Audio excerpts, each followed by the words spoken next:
Hello, BookTube. This is Alan. I haven't posted a video in quite a while, and I've been watching other BookTubers' videos, their Christmas book haul, and also looking on my Instagram page. Instagram page is alan.scribbler. You can go on there and see the 263 post pictures, especially the Goodreads books I've read. Read 49 this year. Probably read a little bit more, but I didn't post them on Goodreads. And the reason why I haven't been posting in a while is that during this time of year I get depressed. And I never liked Christmas, never have, and when I was growing up. And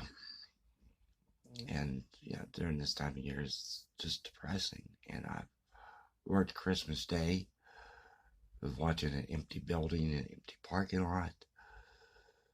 As my job as security guard, I had to be there, so I had to work that day. Work from 2 o'clock in the afternoon to 10 at night.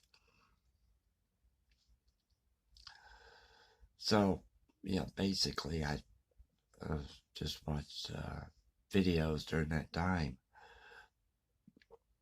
And also, when you're depressed, it's like you really can't do anything. Things you want to enjoy.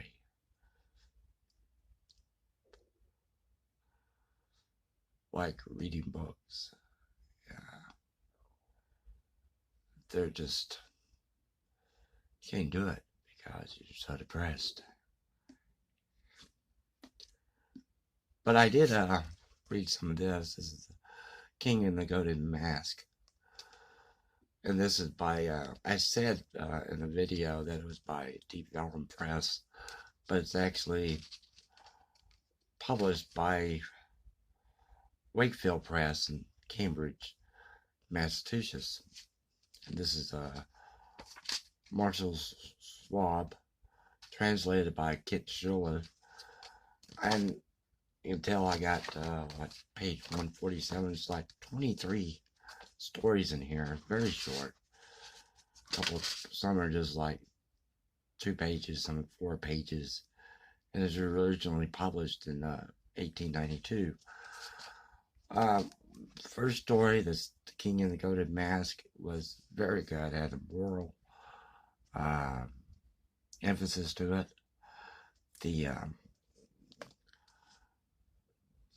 story starts out with the king in a golden mask, and nobody knows where he came from, and nobody knows how the king and the golden mask appeared. And a beggar comes to the court and tells the king that you're living a lie, and the king has them thrown out. Later in the story, the king is walking in the forest outside and sees a woman who is on a loom, and he takes off his golden mask and scares the woman. The woman just runs off. Then he sees himself and in reflection in a pool, and he comes to realize that the beggar is right. He's living a lie, and that he goes back into the castle where he is and sees paintings of his ancestors in golden mask, and he starts tearing those paintings, and he gathers the court together and tells them, "Oh, we're living a lie," and he takes off his golden mask and exposes his true self. The other story I liked in here was to find it real quick, The Talking Machine.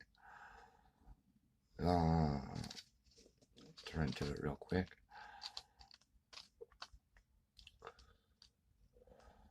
And the Talking Machine is basically about a story about how I met. I would just read you the first line. The man who walked in holding a newspaper in his hand had lively features and a fixed gaze. I recall that he was pale, white, wizened, that I never once saw him smile, and the manner to which he rested his finger on his lips was full of mystery. So the visitor is meeting this person, and the person says, invites him, this man, unnamed, invites him to the room where the man who has no name says, I'm the one who created speech. I am the one who did all this. I am the one who, set the scales and exercises the Bobby Bible at grade school and infused my lyric works and their symphonies, my blasphemous philosophy. And he goes, I am the one who did all this. I produced all sound without the damnation intervening, the thesis and antithesis of truth of man and his God. And so when he starts his Talking Machine up, which he believes has produced speech in humans, because he is the one that created everything, created speech. And then the machine starts up, and all of a sudden it says, in the beginning was the Word. And the guy said, no, that's a lie. That's blasphemy. It's a lie of the books that's called sacred. I studied for years and years, open throats in this Dyson Sexton rooms. I listened to voices, cries, sobs, each preaching. I measured each mathematically. I drew them out myself, out of the others. I broke my own voice, my efforts. So long I've lived in my machine that I speak without dynamics. Yes, behold the truth in the new word.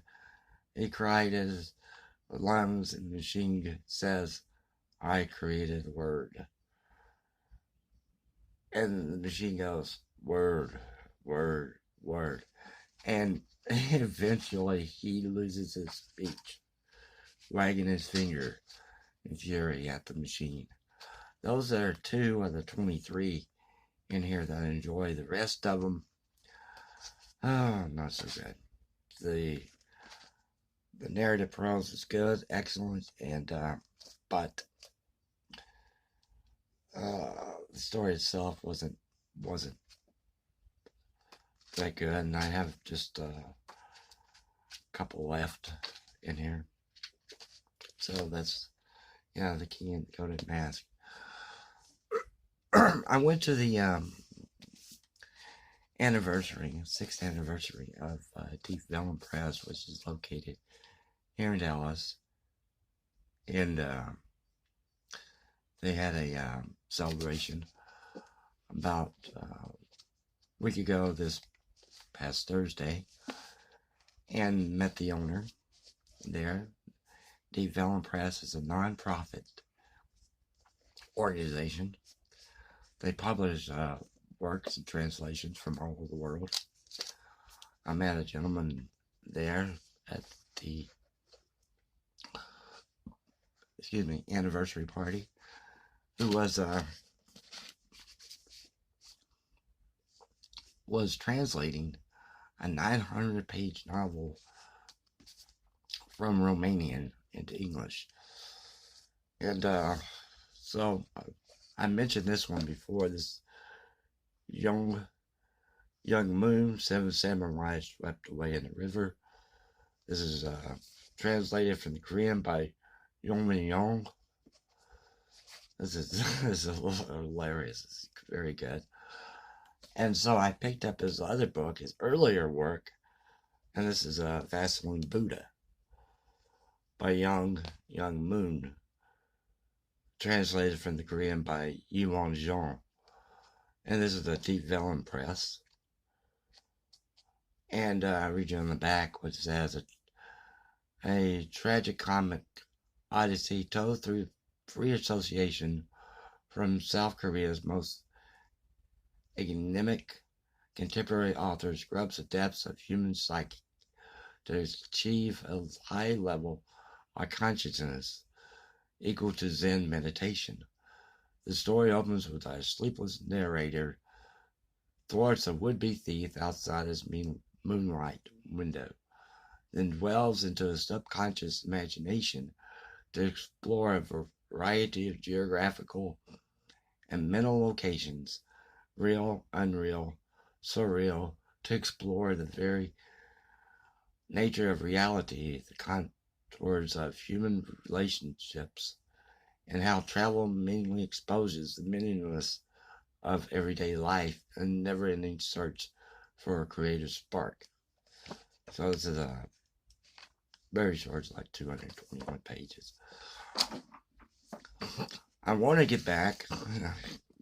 Haven't finished this. We're going to get back into this biography of Walt Disney by Neil Gaiman. This is a very good book. It's on my bookmark there on page 213, and this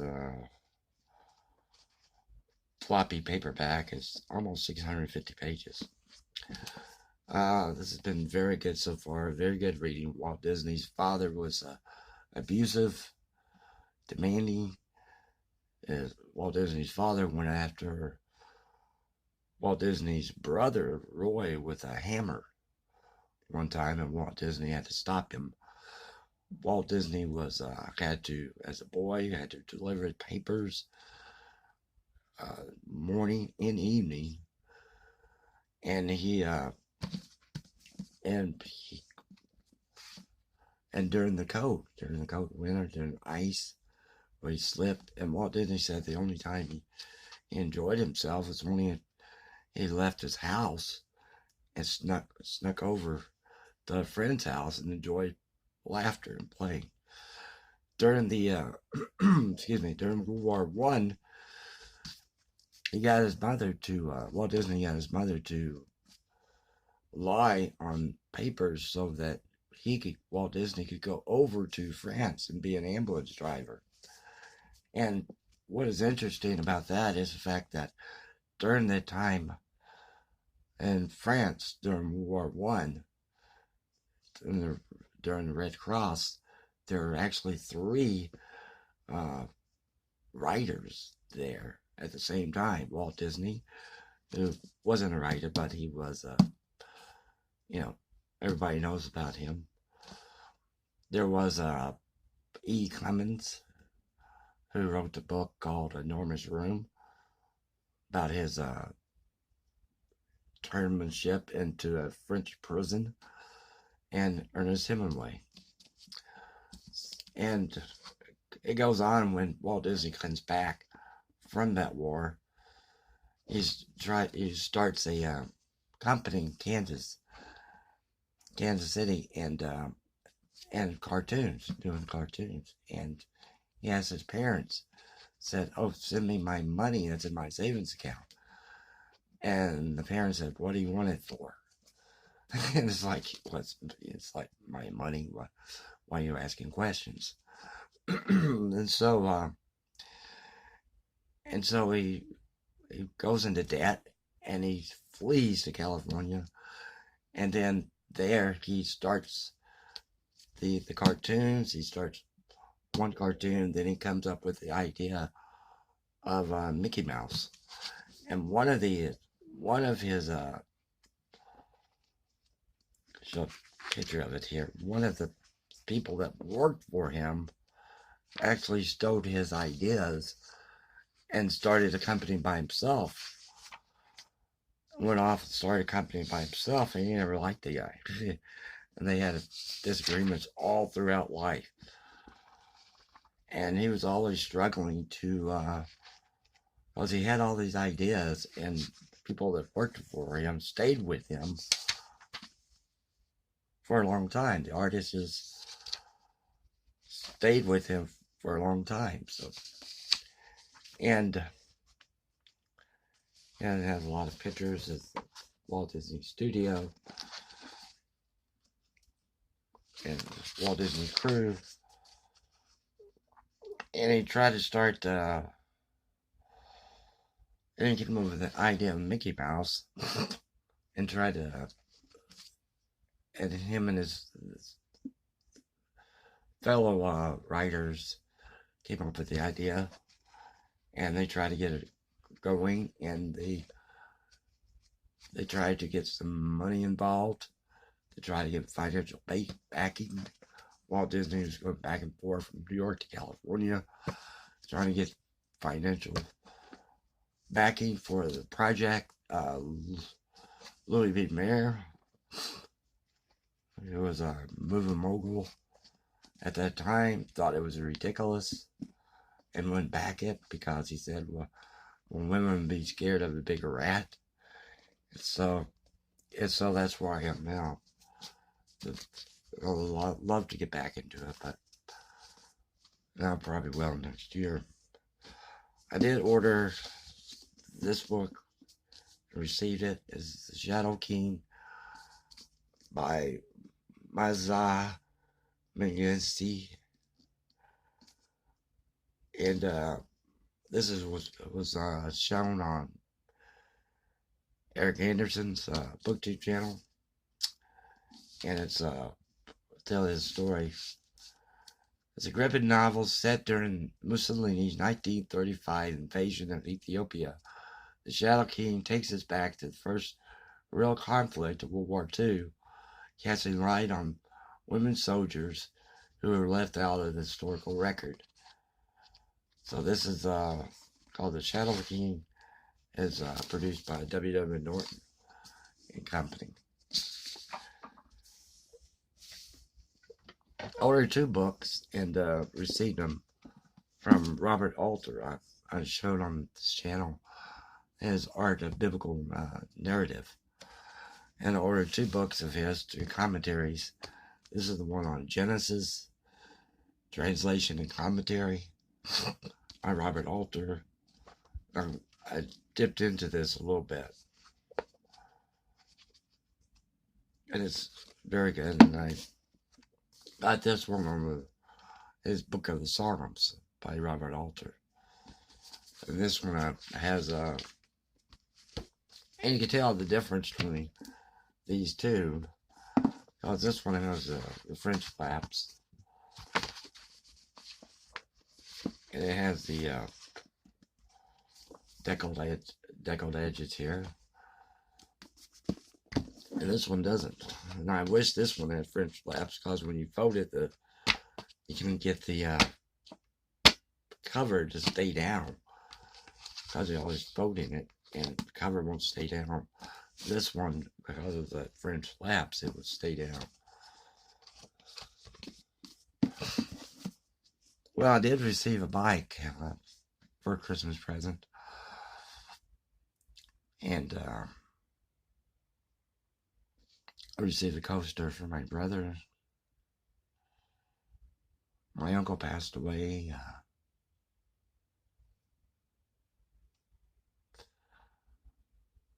last Friday, and going to the Mass tomorrow. And then in Fort Worth, and I left Fort Worth when I was 4 years old. I was born there. 3 or 4, I can't remember. And I was 5. But every year when family moved to Tyler and moved to Bossier City, then to Dallas, but every year we would go to my aunt and uncle's house for Thanksgiving and Christmas dinner. They were also nice to us.